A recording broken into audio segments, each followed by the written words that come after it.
Hey everyone, I just wanted to do a video real quick going over all the new Necromancer skills in the next chapter of ESO, as well as some of the balance changes that have been confirmed by the class reps and playtesters, and basically just go over everything we know so far. So the first thing I want to say though is just thanks for 100 subs. It's been great. The feedback on the channel has been great. I'm super excited just to keep putting content out there. I've been streaming occasionally on Twitch. You guys can hop over to Twitch TV/Sky_ESO and give me a follow, and you'll see I'll be PvPing a lot through Twitch these next few weeks, and we'll just see how it goes. So just to jump right in here, we're on learneso.net. So this is a great website, and it has the best write-up that I've found. I'll link it in the description below, and you guys can click on it and check it out for yourself. But I just wanted to go through the skills, give my opinion, kind of what I think it's gonna do to the game, and then also I have some notes just that I've taken from talking to a couple class reps and a couple playtesters, and just that I've gathered from the community that we are fairly certain of balance changes we'll see in the next chapter. So jumping right in here, the first skill line we've got is Gravelord, and we've got the ultimate right here. So the Frozen Colossus ultimate. So this, what we'll do is we'll unleash a frostbitten flesh colossus to pulverize enemies in the area. The colossus smashes the ground 3 times, dealing frost damage with each smash. Each smash applies major vulnerability to any one hit for 3 seconds, increasing their damage taken by 30%.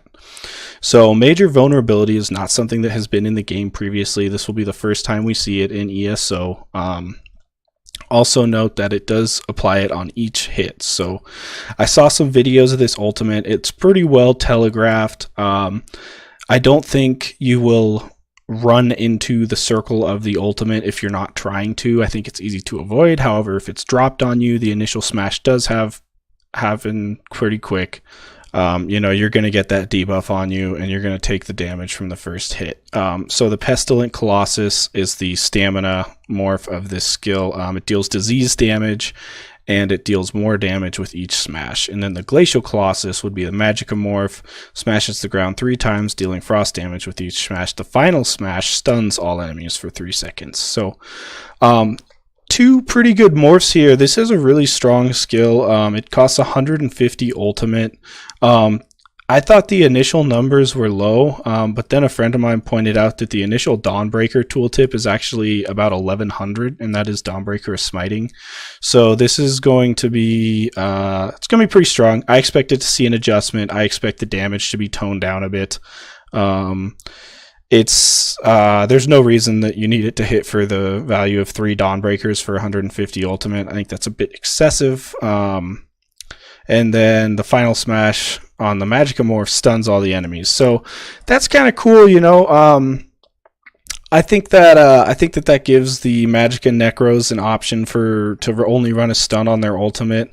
It's kind of like permafrost and that whole delayed stun thing. So I think that's going to be a really strong ultimate. I'm hoping it sees some adjustments to the damage, but all in all, it's cool to see major vulnerability put into the game. So we've got our first skill here. This is Flame Skull. This is a spammable. So we lob an explosive skull at an enemy, dealing flame damage. Every third cast of this ability deals 20% increased damage. The cast time's instant. It's got a range of 28 meters, and it costs 22.95 Magicka. These costs were all taken, by the way, on, I believe, a base Argonian with no points in any passives, completely naked of armor. So it won't have any cost reduction bonuses from light armor or passives, anything like that. So we have a Stam morph already. So we've got 2 Stam morphs already of these Necro skills, which really excites me, because I'm glad to see that Zoss is paying attention to stamina variants of skills, because a couple classes in the game only have, like, literally StamDK has 2 morphs of skills that cost stamina. So it's good to see some attention paid to that. This one just deals poison damage, and casting any Necromancer ability counts towards the 3rd cast, which would deal 20% more damage. So this is going to be really cool how to see it play out as a combo. You could have your buffs on 1 bar and cast 2 buffs, and then start going to your throwing a skull at an enemy. Very necromantic. And then we've got the Magicka morph would be Ricochet Skull, lob an explosive skull at an enemy, dealing flame damage. It still gets the 20% buff, and it will bounce up to 2 times. So kind of like a Magicka Shrouded Daggers minus the damage increase. So Both of these look really good, and it's going to be a very cheap spammable. I think without paying attention, I don't think you're going to be able to just throw 3 of them. As you guys know, with like the perfected Asylum Staff versus the imperfect Asylum Staff, right? That imperfect Asylum Staff, it is really hard to get 3 force pulses off in a damage rotation on a Magicka sorcerer. There's a reason that people would rather run a willpower staff at that point if they don't have the perfected Asylum Inferno. I know because I've done it for a long time. So I don't think that the 20% increase is overkill on this one. I'm just hoping to see it doesn't have a super high base tooltip. You know, nothing like a surprise attack tooltip or anything like that. So next one we got Blast Bones here. Summon a flaming skeleton. After 2.5 seconds, the skeleton runs after the target and explodes when it gets close to them, dealing flame damage to all enemies nearby. Creates a corpse on death. Also a criminal act. That's kind of interesting. It looks like that there's going to be a limited amount of skills you can cast in towns on a Necromancer, since Necromancy is forbidden, I believe, in all 3 factions regions. And then the cast type is going to be instant. It's going to have 28 meter range, 6 meter radius, so that's pretty big. And it's actually going to cost base stamina and deal flame damage, which is interesting. But there is a morph that makes it deal disease damage and afflict major defile for 5 seconds, which will be the strongest major defile in the game aside from Incap. Incap is 6 seconds. All other skills are 4 seconds. I would not be surprised if this gets reduced to 4 seconds to be more in line with like Reverb or Snipe. It does create a corpse on the death, which is cool. Plays into that, you know, necromancy. Basically, the corpses are going to be something that you can cast other skills on. We'll get to that later. And then for the Magicka morph, every second skeleton spends chasing its target increases the damage of the explosion by 10% up to a maximum of 70% more damage. I don't think that's going to be worth slotting on a Magicka damage dealer. It just sounds a little too funky to time. But on the stamina version, I think that 2.5 seconds, it's kind of like a subterranean assault, how it's going to be a burst that's telegraphed and that you can load into some other skills. So really strong. Major defile is definitely, I would say, the strongest debuff in the game, but seeing as how we're getting major vulnerability, I'd say it's the second strongest debuff now. But that's going to be definitely a staple on every stamina Necromancer PvP build I think we see. Boneyard, desecrate the ground at the target location, dealing 2244 frost damage over 10 seconds. Consumes a corpse on cast. Deals... I'm gonna guess that's supposed to say consuming a corpse on cast, deals 20% more damage. An ally standing in the graveyard can activate the Grave Robber synergy, dealing frost damage to all enemies in the area and healing you for the damage done. Unnerving Boneyard now applies Major Breach and Fracture, which is cool. It's always nice to have an in-class armor debuff. And then Avid Boneyard can Grave Robber synergy. You can use your own synergy on it, basically. So that's kind of cool. That's kind of interesting. So this, I think you'll only see on Magicka builds, just because it's a really high costing Magicka skill. And it doesn't have a stamina morph, even though it does give Major Fracture, which is a strong debuff. So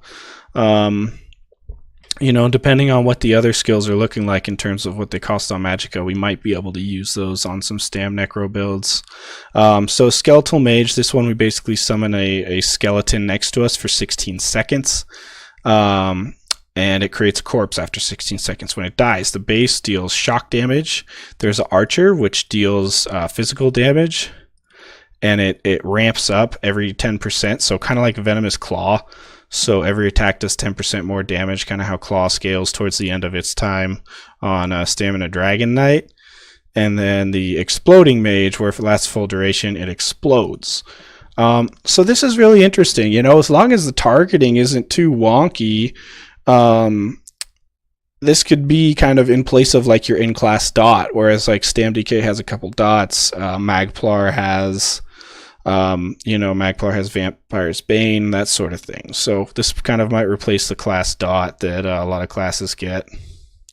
So we don't have a morph for Shocking Siphon yet, but basically it's violently drain the last spark of life from a corpse, dealing shock damage over 12 seconds between you and a corpse. So this is kind of cool. It kind of, I think, could serve as a area of denial. It is 12 seconds, so that's quite a long buff. Might be good for, denying enemies area, into a tower or holding a keep.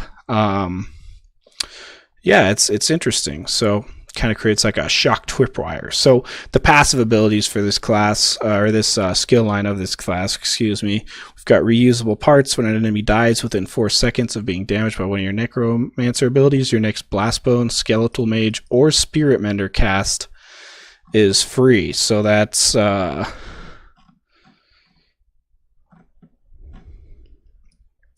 don't see Spirit Mender. I don't know what that is. All right. Maybe that's one of the morphs of Shocking Siphon. I don't know. So that's going to be a strong sustain tool, especially in groups. Anytime you can cast an ability for free, it's a really good sustain. If you remember, the Gift of Magnus used to be a really strong Magicka set because it would offer a free cast every now and again. So that's going to be good. So Death Nail. So this is a really interesting one. Increases your critical strike against enemies under 25% health by 10% for each Gravelord ability slotted. So assuming we have 3 abilities slotted, Blast Bones, Flame Skull, and Frozen Colossus, I think are going to be all kind of musts on a stamina damage dealer. We are going to get 30% more crit. So almost probably between 60 and 80% crit on an enemy below 25% health. I think that acts as like a pseudo execute ability. It sounds really interesting. It sounds like it could be a little more strong than they initially intended. I think that it could get tweaked a little. Maybe to only 6-7%, just because I think having an 85% plus chance of critical strikes it pretty much is an execute in and of itself. So this is really cool too. While Gravelord ability is active, your spell and physical penetration is increased by 1500. This one could be kind of hard to take full advantage of outside of the Skeletal Mage. It might be a reason to run one of the morphs of the Skeletal Mage just to get that 1500 pen. That's a decent amount of pen. I don't think you'd be able to time it too great with the Blast Bones, because it seems like once the Blast Bones explodes that, we wouldn't get that penetration anymore. So it's only so good. And then Rapid Rot, increase your damage over time effects by 10%. This says 1 out of 2. I was informed that it is 5% and then 10%. So that's really good. Everybody loves dots. I wonder if that buffs Skeletal Mage. We'll just have to wait for the PTS for that. You never know. Probably not, but you never know. So Bone Tyrant. So this is like your tanking line. We've got the Bone Goliath transformation. Become a horrific Bone Goliath, increasing your max health by 30,000 for 20 seconds and immediately restoring 30,000 health while transformed. Your light attacks restore 2640 health. Your fully charged heavy attacks restore 5280 health. So the cast time on this guy's instant. It lasts 20 seconds. It costs 300 ultimate. It's a really strong skill. It looks like it's going to be really interesting to see the uses of this. It gains an AoE bash attack, and on the Pummeling Goliath and then the Ravenous Goliath, it says gain an aura. I assume that's aura that drains nearby enemies of their health. So this sounds kind of like a tanking ultimate. I would assume it's one of those things in PvP, kind of like the Storm Atro summon, where if you see one, you just kind of avoid it. There's no reason to go near it until the ultimate wears off. It does cost 300 ultimate, which would be... I do believe that would be the most expensive ultimate in the game. So that's interesting to see. Maybe, you could run it with Baylorg and just get massive amounts of damage too. I don't know, but it sounds interesting. So here's one, Death Scythe. So slice into your enemy's life force, dealing magic damage. You heal for 25% of your maximum health for the first enemy hit and 3% for each enemy hit up to 5 additional enemies. 2970 magicka, 7-meter radius, so that is the same as cleave on a Dragon Knight.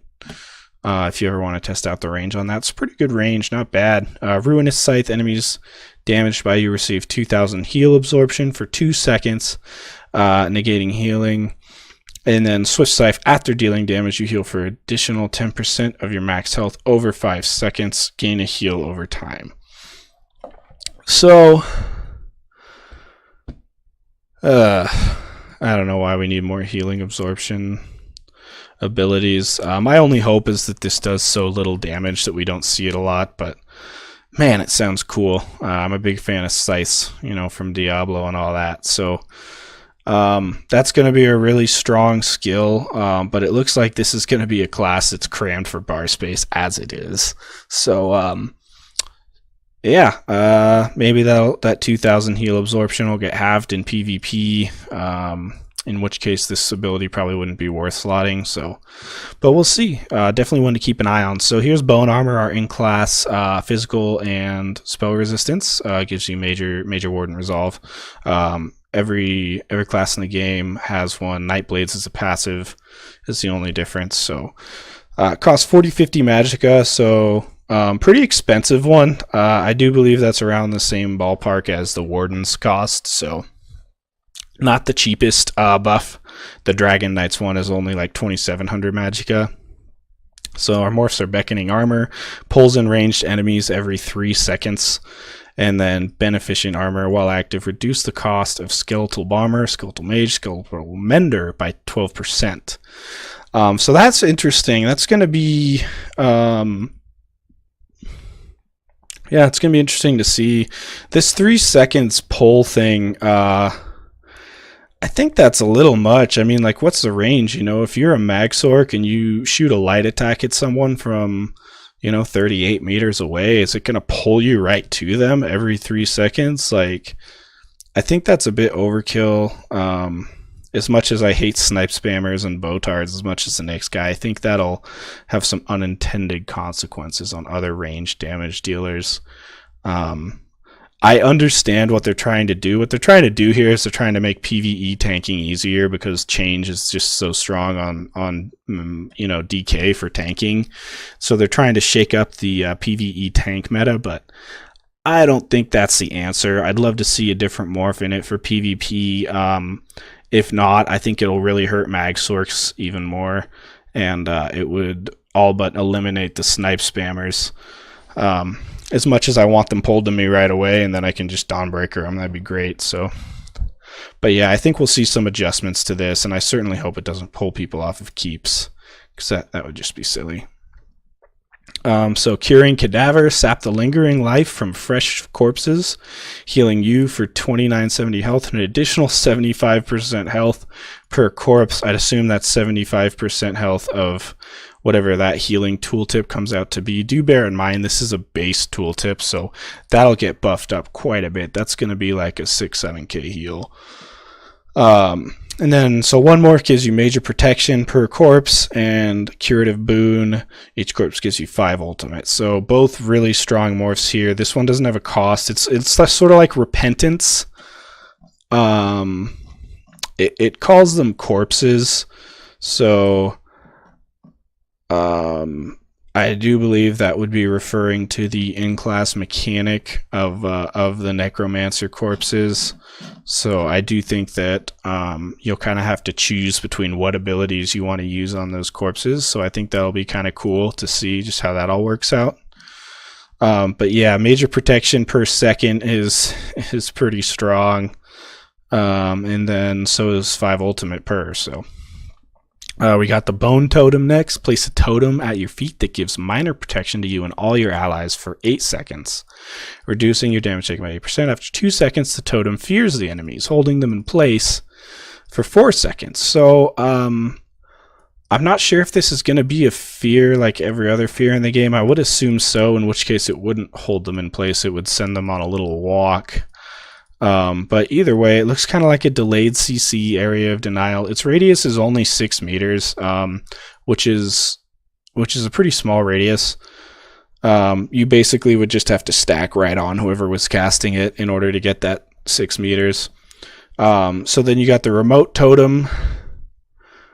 I expect a remote totem's name to be changed. I think remote totem is not really a lore friendly name. The totem can be summoned from 28 meters away, kind of like the pulsar morph. Agony totem. Allies can activate pure agony, causing enemies magic damage over 5 seconds and applying minor vulnerability to them, increasing their damage taken by 8%. So that's a cool little debuff. I'm interested to see how this skill plays out. It could be sort of like the corrupting pollen that mag wardens will swap in a small group. So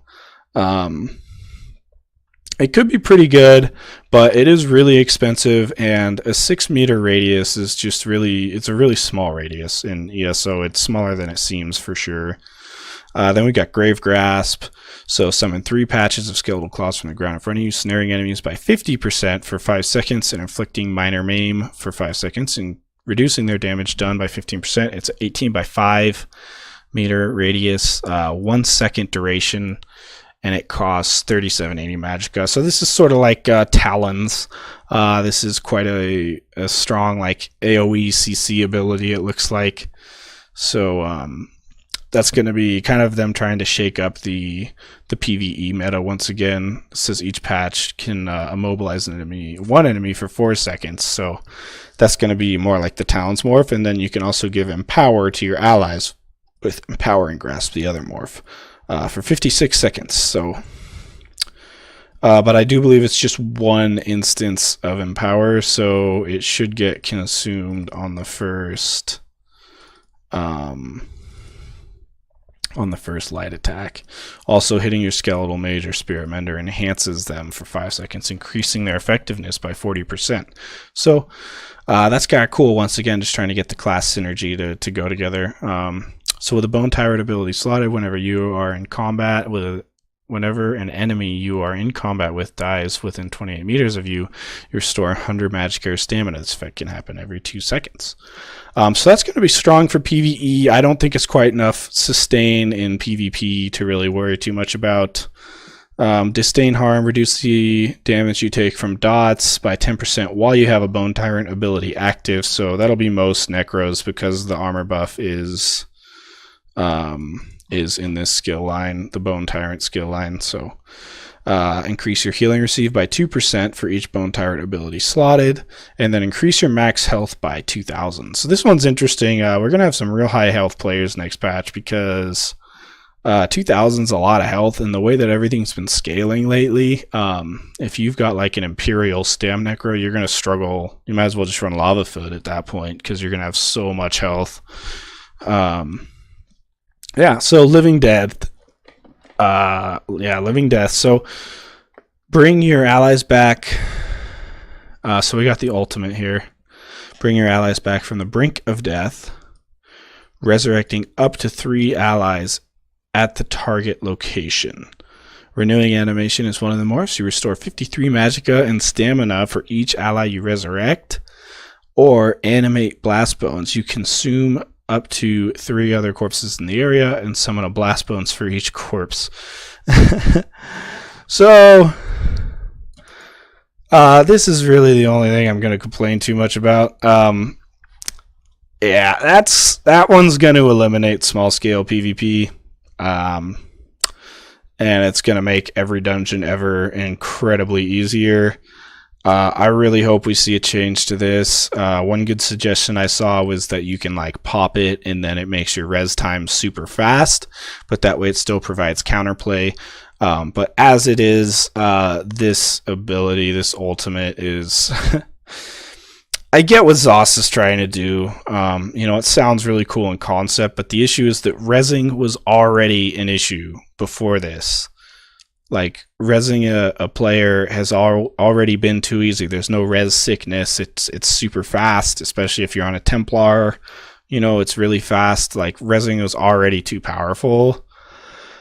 And now you get an ultimate that reses 3 people. So, hopefully this sees an adjustment, or, guys who don't PvP in Zergs are going to be in pretty big trouble. Yeah, it's tough. So... Active abilities for this skill line, we've got Render Flesh, sacrifice your own power to repair damaged flesh, healing you or an ally in front of you for 1232 health, but applying minor defile to yourself for 4 seconds. So this one's interesting. It looks sort of like a Breath of Life. It's got about the same cost. I'm not sure what the base tooltip is, but that is a fairly high base tooltip, so it definitely is going to heal quite a bit. So the two morphs are Resistant Flesh. It gives resistances to the target equal to half the amount healed, which could be pretty strong. Not sure if it stacks, but definitely a strong group buff. And then Bereft Flesh, where you consume a corpse near you to heal a second target. So once again, playing into that like corpse management theme that we've got going on here. Looks pretty cool. Looks like a really good healing skill. You know, I'd love to see some mag necro healers in Cyrodiil, assuming they aren't just, you know, rezzing everyone you kill instantly. There's also no cost on this ultimate yet, so hopefully it costs a ton. Expunge. So embrace the power of death, removing up to 3 negative effects from yourself and restoring 30-90 magic or stamina over 5 seconds. Whichever maximum is higher. So they've got an in-class purge here. This doesn't show the cost, but I believe it costs about 3,500 to 4,000 health. It's going to cost health, and it's going to give you resources back. One of the morphs also restores a smaller amount of your opposite resource, or you restore 10% more resources for each negative effect you remove. So that's just going to be a really strong skill. It's going to be on probably every PvP build that comes out, just because purges are so strong. You know, it is only 3 negative effects. It's not 5. So that's good at least. But yeah, that's just another thing that's, you know, kind of a hard counter to a lot of classes in this game. So we got Life Amid Death, another skill name that I think will be changed. So release residual fragments of fallen souls at the target location, healing you and your allies for 821 health. So that's a lower tooltip on the heal. Consume a corpse cast to continue to heal you and your allies for 795 health over 5 seconds. So cool little heal over time here. Pretty expensive at 3510 magicka, not the cheapest for sure. And it looks kind of like it's going to have a Breath of Life if you look at its target type ground. So it's going to be kind of like a Healing Springs effect. So it's interesting. Nice little AoE heal. Consuming a corpse on one of the morphs also removes a negative effect. And then the other morph, you can consume multiple corpses to increase the duration and heal over time. So the next skill, we got Spirit Mender. Consider a ghostly spirit to do your bidding and stay by your side for 16 seconds. The spirit heals you or the lowest health ally around you every 2 seconds, restoring 245 health, creates a corpse on death. This is 2700 magicka, so pretty cheap. And while active, one of the morphs is, while active, 10% of the damage you take is transferred to the spirit, so you've got kind of your own little guard there. Or the other morph is that the spirit heals for 3 times the amount, but half as long. So this Spirit Mender, I think, is going to be what plays into, what was this first passive here? Yeah, so Spirit Mender, Skeletal Mage, Blast Bones are kind of your 3 summons, it sounds like, as a Necromancer. So not a whole lot of summons, only 3. I'm happy with that. I'm happy with 3. I didn't want to have, you know, a whole little Zerg of skeletons running around with me on the Necromancer, so I'm grateful that there's only 3. Restoring Tether, siphon the last remnants of a corpse, healing for 2880 health over 12 seconds to you and all your allies between you and the corpse. Oh dear. That sounds really strong, actually. 2880 on a base tooltip is a really, really strong heal. And that's just going to make Zergs even stronger, but whatever. Kind of think we already expected that with this patch. So Braided Tether, the new effect increases the healing done based on each ally between you and the corpse, up to a maximum of 30%. Or Adjacent Tether, the closer you are, it increases the healing done. So not sure which more is going to be better there, but that's a fairly inexpensive heal with a 28 meter range. Could heal a lot of people with that ability, so it definitely sounds cool. So passive abilities here, we got while you have a negative effect on you, your healing done is increased by 8%. So I would just expect a net 8% increase throughout ESO. There's just a lot of negative effects in the game. So you get like 100% uptime on this, which is cool.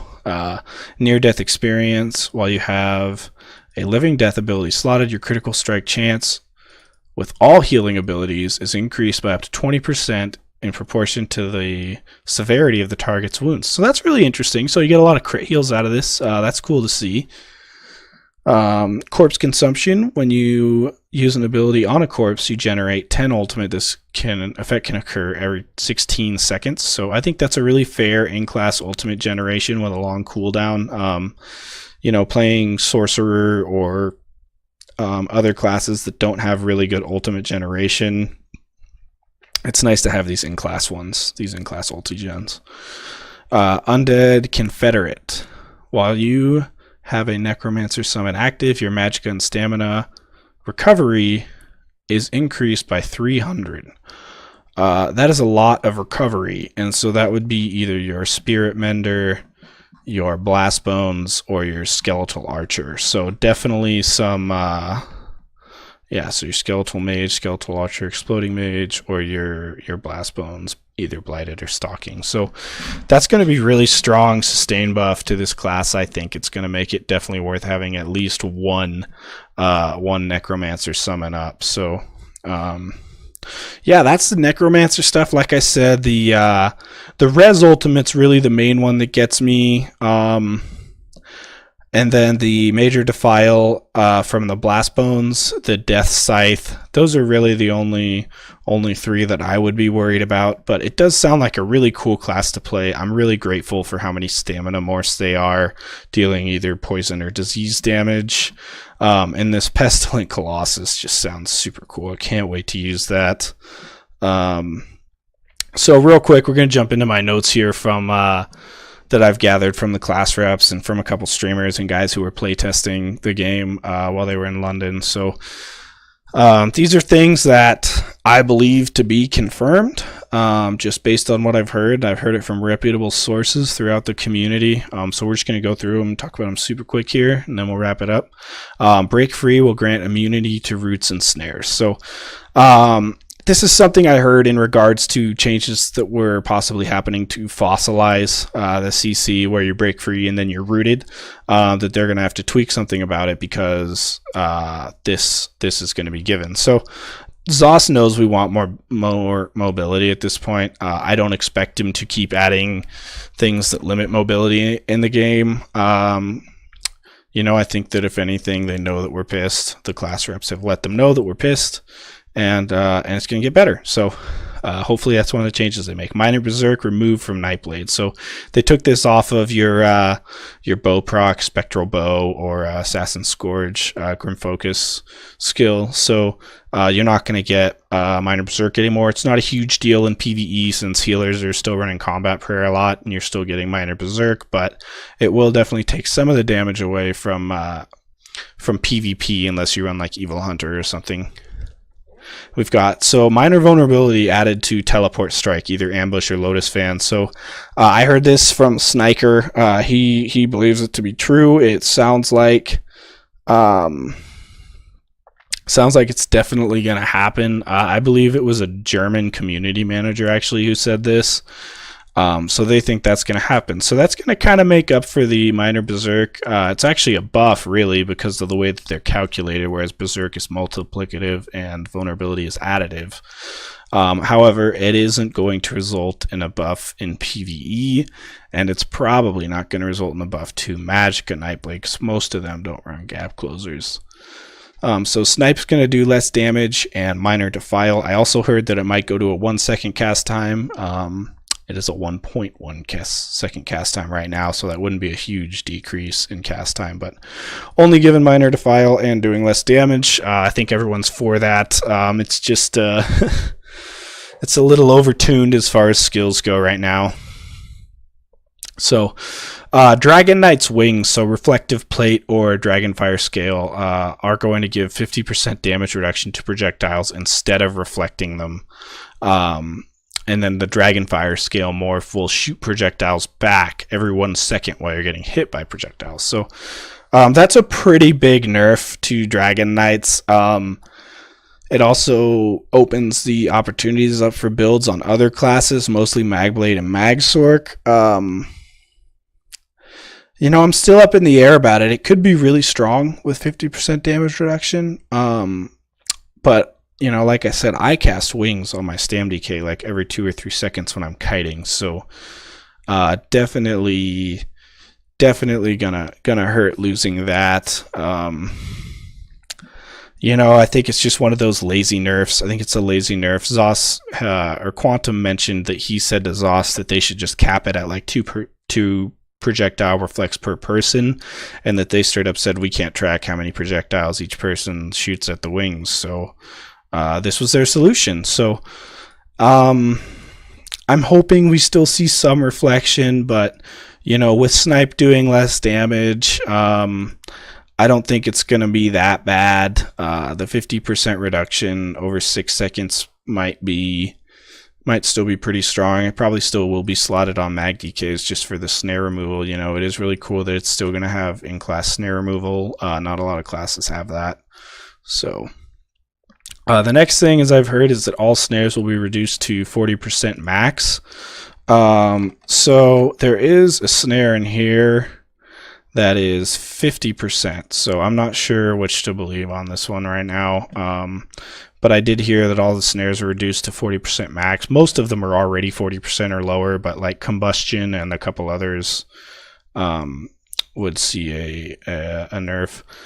So execute damage from Steel Tornado, move to Whirling Blades. I'm okay with this. I think the radius on Steel Tornado was a bit overkill.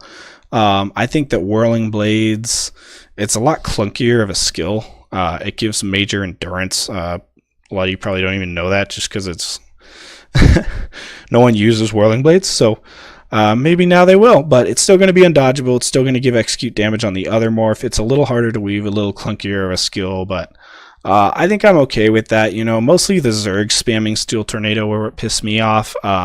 As some of you guys know, my big problem is with dodge roll. I hate how people can get into dodge roll and just, you know, they're in execute and they're dodge rolling everywhere until they get a breath of life or Earthcore pops on them. I think that's super annoying and one thing that really needs to be addressed. But you still do have an undodgeable execute, albeit with a smaller radius. So not too mad at that one.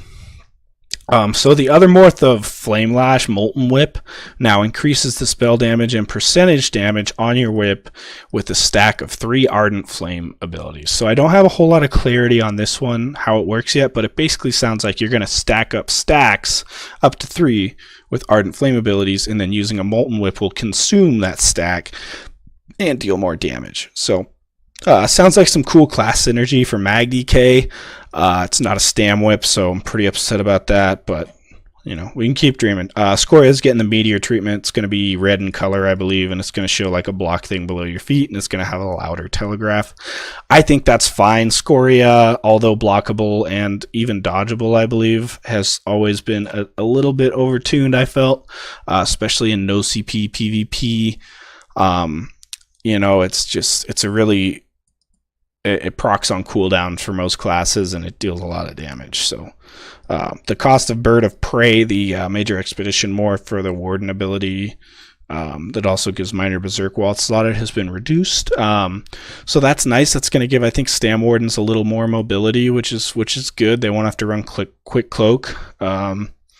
And then, so one thing that Quantum mentioned to me is that the corpse management on this Necro class, it's like a mini game, which makes me excited because it sounds like it's going to have a high skill cap to perform at the highest level. So, all things considered, I'm pretty excited. I'm a bit worried about some of this stuff, but hey, if we learned anything from Warden, it's that this is not the final draft. There's still going to be tons of changes. There's going to be tons of balance changes throughout a lot of other stuff that I'm sure didn't get leaked.